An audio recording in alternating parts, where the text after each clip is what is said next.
Not in My Backyard by rehearsed. Two back gardens fill the stage, separated by a tall fence through the centre. Upstage right is a kitchen window and back door, and upstage left some patio doors. Above these are bedroom windows. The garden stage left is hard landscaped with decking, whereas the garden stage right has a lawn with herbaceous borders and a rotary clothesline. There is a shed door downstage right. Martin, 28, Gary, 36, a married couple living in this house. Sheila, 56, and Alistair, 59, are a married couple too. Scene 1. We open on Martin and Gary on deck chairs in their garden, sunbathing and reading the weekend papers. Alistair is in his garden, tending the roses near the shared fence. Alistair glances over the fence, tucks loudly, and shakes his head. Alistair, darling, would you like a cup of tea? Ah, yes, please, love. Will you take it outside? Oh, no, I don't care for the view. I'll be in a minute. Okay, kettle's on. Alistair goes inside, glancing over the fence, and tucks it all the while. That old grumpy pants I heard. The very same. Must have got out of the chintz the wrong side again. It's her I feel sorry for. She's nice, normally. That word. It's probably been a mess in the morning. It was about time he got over himself. It's 2015 after all. It's not like we moved in last week. That, you know. Now, how long has it been? 4 years? 5? You know, I'm not even sure. Could even be 6. I suppose we could tree down and count the rings. How could you suggest such a thing? You might as well stab me in the heart. Oh, come on. We only planted it for a bit of fun. Didn't even think it would last through January, let alone all this time. Well, I see it as a symbol of our love. That's nice. Sorry, kid. I was quite pathetic when we planted it, you remember? A little weedy thing, all skinny limbs. A bit like you used to be. Oh, I wasn't that bad. It was on the slim side, I admit, but I'm buffed up now. Well, I'm only teasing anyway. I like him skinny. Rather that than pot-bellied like Stop it. Imagine. Oh, stop it. Oh, I am now. Have you finished copying the magazine yet? I'll swap you for the food section. Some good barbecue recipes in this week. Oh, okay. But I've read my favourite bits anyway. Here, should we have a hobby tomorrow? Oh, yeah. Let's invite the neighbours. Yeah, right. Alistair and Sheila's kitchen.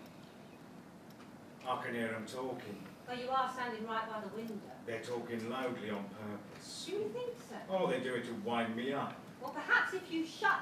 I will do no such thing. If I want to stand next to an open window in my own kitchen, I shall. It's my house and I will not have them dictating my moves. Okay, dear, whatever you say. I'm off to the shops. Need anything other than your Retrixo? Sheila! Before I start. I want people to know I use hand cream. Okay, keep your hair on. I'm sure lots of gardeners use it, you know. I bet that Monty Don does. Who? I bet he's got lovely hair. Monty Don! You can get a blue shirt like him, that'd suit you.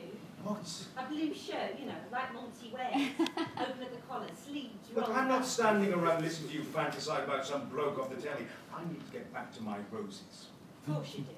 Alistair comes out of the kitchen and into the garden, carrying secateurs. Alistair goes over to a shared fence and starts to deadhead the roses. Gary and Martin are still in the garden from before. So Alistair is deadheading and generally fussing over the roses, talking quietly to the roses, saying things like, There you go, Mum. and There, that's better. he pauses now and then to pop his head over the fence and puffs. Is it me or is there some kind of murmuring noise? Like a load of bees humming? I can't hear anything. Wait, stop now. Alistair pops his head up and tucks. Martin and Gary go to see him. And what was that? What was what? Well, you must still have water in your ears from swimming. I told you not to dive bomb. I waited until the lifeguard wasn't looking. Anyway, you won't let me shout or run or swim within 15 minutes of eating. Or undertake heavy petting. Now, you must have heard that. I did. And that was no swarm of bees. That, my bat-eared friend, was OGP. OGP? Who or what is OGP? Our doctor? The Open Government Partnership? You woolly-headed one, old grumpy pants. You should give him an official code name. What do you think? Right, yeah, I like it. Well, what about Sheila then? Does she get a code name? Yeah, she absolutely needs one too. That's a very good idea. What should it be? Oh, I'm not sure. She's always been really friendly to us. Let me sugar only last week. Come on, play the game. Nice people have to have code names too. The US Secret Service used them. Reagan was Rawhide, Obama is Renegade, Bush was Trailblazer, no, I'm not sure he counts. When you say code name, I think of Operation U-Tree or people like Odd Job and Knick-Knack. Oh, have we got any knick-knacks left? I'm starving. Your stomach can wait. Sheila needs a code name. She needs one now. OGP and PC. PC. Poor cow. Ah, very nice. Do I have to use spy speak when I text you now, like the Stoke Barrows at noon and all that? The Stoke Barrows at noon. The Stokes Borough. No idea, but they are very cute. Stokes aside, OGP has been tutting and sighing in our general direction for the last 5 minutes. And? And I don't like it. Right. And? I think we should talk to him, get things, out in the open. He won't like that. Can't we carry on ignoring him? This has worked pretty well so far. No, we can't. It's about time we stood up to him. It's his problem with us. I want him to admit it to our faces. Oh, God, here we go. Gay suffragettes to the fore. Gary gets up off his sun lounger and strides purposefully towards the fence. Martin reluctantly moves to follow him. Alistair clocks them and scurries indoors, slams the door and pulls the blind down. Well, that went well. To suggest the new day, the shadow of a large tree passes over Alistair and Sheila's house. Scene 2. Alistair is pacing, clutching a sheaf of printed papers. Sheila is at the sink, washing up. I knew it, I bloody knew it. You what, darling? It's a basic human right. What is? The right to light. To like what, bonfires? Your pals are getting rather loud. No, Sheila, I'm talking about lighting, not lighting bonfires. I'm talking about our right to light. Daylight. And they are abusing the right. They? Well, Pinky and Perky next month. Martin and Gary? What have they done now? They haven't put their recycling out on the wrong day again, have they? I gave Martin that laminated timetable you gave me only last week. And how would that affect our light? No, I'm thinking about our kitchen is getting gloomier and gloomier by the day. It's like we're living in a cave. Oh, come on, it's not that bad. Look, I'll pop the lights on. Look, problem solved. Yeah, that's like what, yes, let's burn more electricity. That's the answer. That's not going to help my roses, though, is it? What's wrong with your roses? They're withering away! There'll be no rosehip wine this year, Sheila. Oh, what a shame. The law states that we have a right to light, and I intend to exercise that right now, Where are you going? to the shed. Alistair sweeps out into the garden. The sound of the shed door slamming is heard, and he returns with pruning shears and a ladder. He places them carefully by the back door and goes back into the kitchen. What are you going to do with those? Cut the bloody thing down. Well, the branches on our side at least. Shouldn't you talk to Martin and Gary first? No need. Perfectly within my rights to cut the overhangers off as long as I give them back. As soon as it gets dark, I'm right. Gary and Martin start. Do you really think we need to do all this? Yes, there'll be 2 break-ins in the last month, both through patio doors. It won't take Mike long to install the light, and I can put up the extra locks by myself at the weekend. Well, I suppose it's worth it then, for peace of mind. Yes, definitely. Now, where do you think? Corner of the house, or next to the fence? Oh, corner. We'd light up the whole garden and then a bit of next doors too. Spread the love. Maybe he'll even thank us. I won't hold your breath. I'll call Mike now. So you can do it this afternoon. Gary and Martin go inside. Dusk. Light is on in Alistair and Sheila's kitchen. Alistair comes out and carefully picks up the shears and step ladder. He creeps down the garden. Do you want me to hold the ladder? Keep your voice down. This is supposed to be a covert operation. Sorry, Red Leader. Should I call for backup? Oh, ha, ha, ha. Just keep a lookout. Alistair puts the ladder up next to the tree and climbs up. As he reaches the top step, the new security light comes on and blinds him. He falls off the ladder and goes to the ground, moaning. Sheila rushes out of the house. Oh my God, are you all right? Oh, my ankle. Oh, shall I get you a cup of tea? Oh, the hell with that help. Just get me up, woman.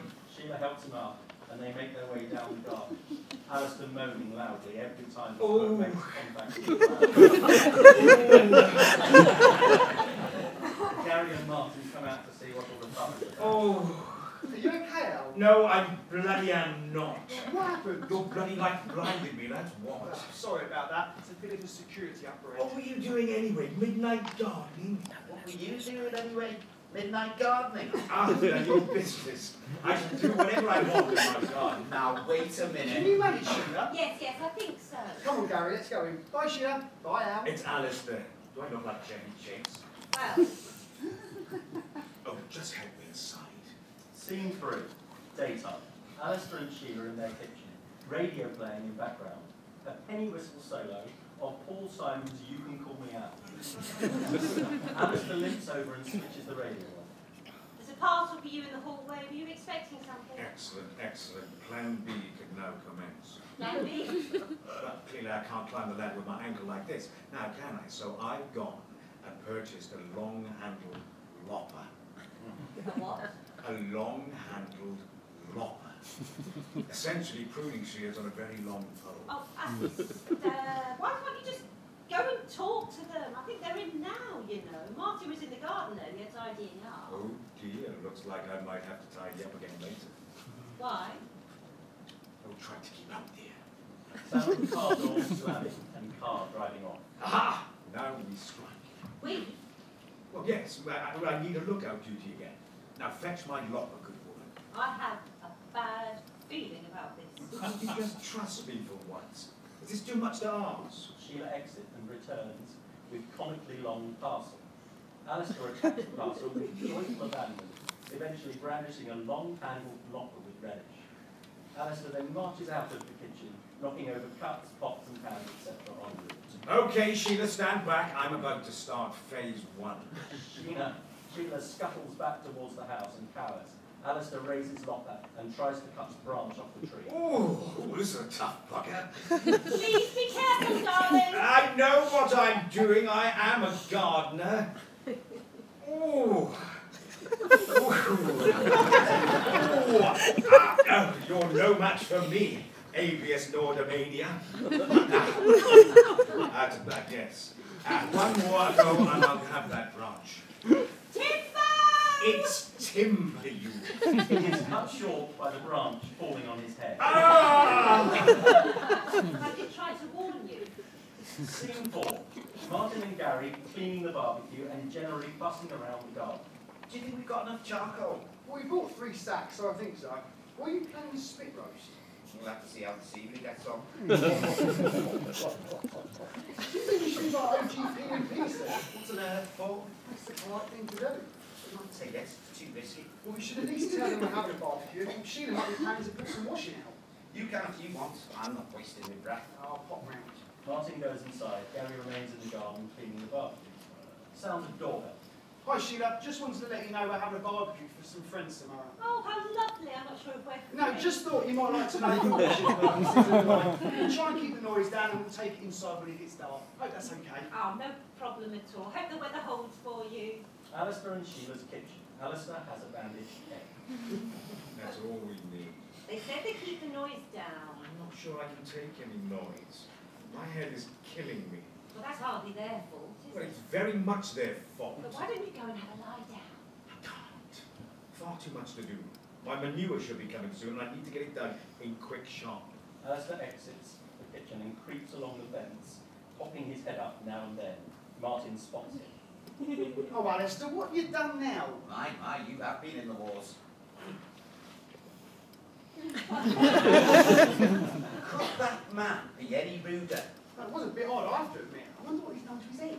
Someone probably lamped him one. What do you think? Well, you can't go around being a vociferous bigot without suffering the consequences. Oh, look at you. You eat a dictionary for breakfast. I'm just saying. Well, you're probably right. Perhaps that's why he's hiding from us. Christ knows why that man does any of the things he does. Yeah, quite. Anyway, I think we're done here. Shall we sort the living room out now? We can have a cheeky beer while we work. Yeah, why not? Martin and Gary go inside and turn some music on. Alistair emerges from the shed, pushing a wheelbarrow containing shovel and fork. Has my mutt come yet? What is that racket? It's pink. Is it? Well, that's a bit odd. I wonder what they've been feeding them. Oh, the music. Pink. Ah, well, of course it is. Special category, I suppose. No, Pink. She's a singer. She does funny videos. I quite like her. No, it's not music, it's noise pollution. First they steal our light, now they infiltrate our peace and quiet. I will not stand for it. He grabs a broom and bangs it against the wall. Scene 5. The remains of a party in Martin and Gary's garden. Empty cans, smouldering barbecue, etc. Fairly quiet music can be heard coming out of the patio door, which are ajar. Martin and Gary are sitting on the threshold together. Gary is inebriated. Well, I think that was a success, don't you? Yes, it bloody was. Let's do it again tomorrow. Just probably still be drunk. Expect so. What do you like? I've done something. Oh, Something for you. ooh. 1 second. Gary goes off and comes back with a mobile phone. He points it at the tree and presses some buttons, but nothing happens. Hang on. Gary stumbles back inside and comes back with a remote control. He stands up and theatrically aims it at the tree and presses buttons. The tree lights up. Ta-da! Oh, Gary, it's lovely. Happy anniversary, man of mine. You remembered. Of course. Light comes on in Alistair and Sheila's kitchen. Alistair is at the window looking out, drinking a glass of water. Sheila! Sheila, look out the window! Sheila appears at the upstairs window and opens it. What is it? I was just having a lovely dream. Oh. Oh, that looks lovely. Doesn't it look lovely, Alistair? Fairy lights. Fairy lights. Is that our wonderful neighbour, Mr. Grumpy Pumpy Pants? Such a lovely chap. I'd like to talk to him. Well, I think we should probably go inside. No, Yeah, I think so. no, let's have him round for a nightcap. No, I don't think so. Come on, let's get you to bed. Gary staggers towards the fence and leans heavily on it with one arm. Hello? Ali? Ow! Come out, wherever you are. What? Alistair, come hither. Alistair pulls the blind down sharply and turns the light on. Sheila shuts the window, which Gary hears and looks up. In so doing, Gary loses his balance and the fence panel slowly falls to the floor into Alistair's garden, Gary falling after it directly into the roses.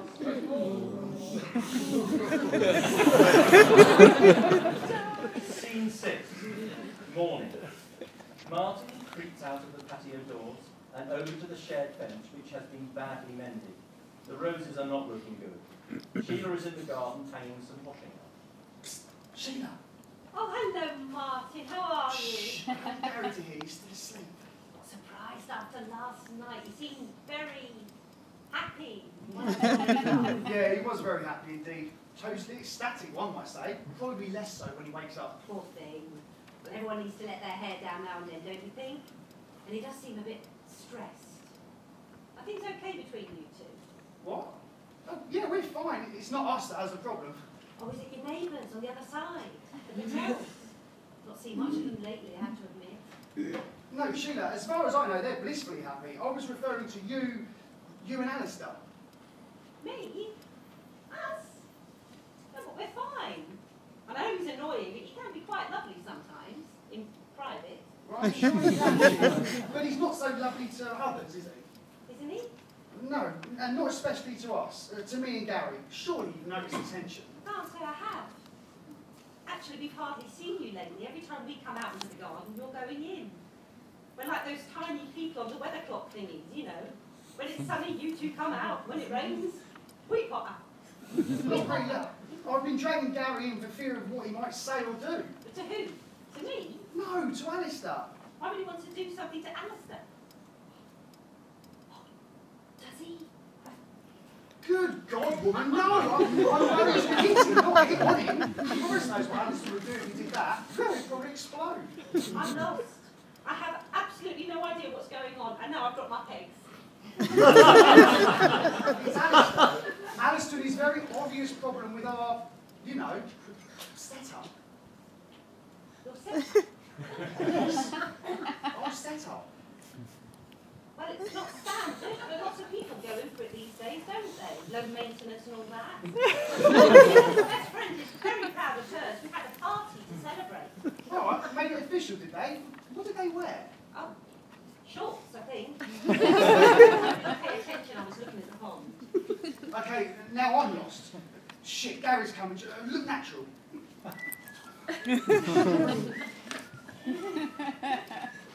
Good morning, handsome. How's the head? Why do you let me drink so much? I think I might be dying. Oh, you'll live. Alistair comes into the garden to ask Sheila something and sees the damage to his beloved roses. He storms towards the fence. Oh, no. What have you done? My roses! Mrs. Williams! Who? Mrs. Williams. Who? I can't see anyone. She's right here. Right, now I'm Oh, completely lost. don't come the innocent with me, Sonny Jim. I know you did this, or he did. Did what? Killed Mrs. Williams. What are you talking about? She'll be okay with some TLC, I'm sure. No, Sheila, she will not. These two people did it. They were the last person that were there last night. I saw him. Excuse me, have you been spying on us? Enjoy it, did you? Shall we leave the curtains open for you now on? Perhaps it's finally time to come out of the closet, Alistair. Come on, step out.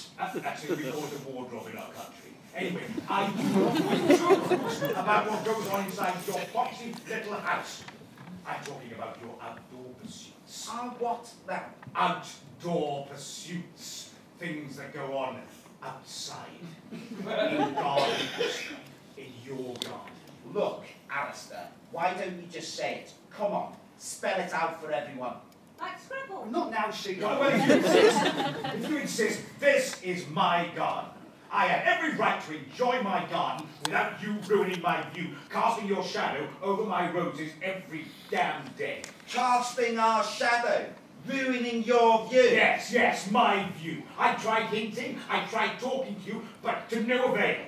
I do not like it, and I will not have it. Okay, but it's a free country, Alistair, and we are not going to be bullied by small-minded, middle-class little men like you, who use hand cream.